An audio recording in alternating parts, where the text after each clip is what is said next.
এখানে একটা মিষ্টি কুমড়া ছিল, মিষ্টি কুমড়া ওজনে দেখো ঝুলে গেছে গাছটা। আমি গাছটা ঠিকা দিতে গিয়ে মিষ্টি কুমড়াটা ছিঁড়ে পড়ে গেল।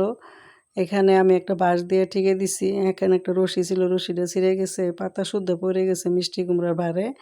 এই যে আমি একটা নেট দিয়ে আটকায় রাখছিলাম, তারপরে ছিঁড়ে গেল।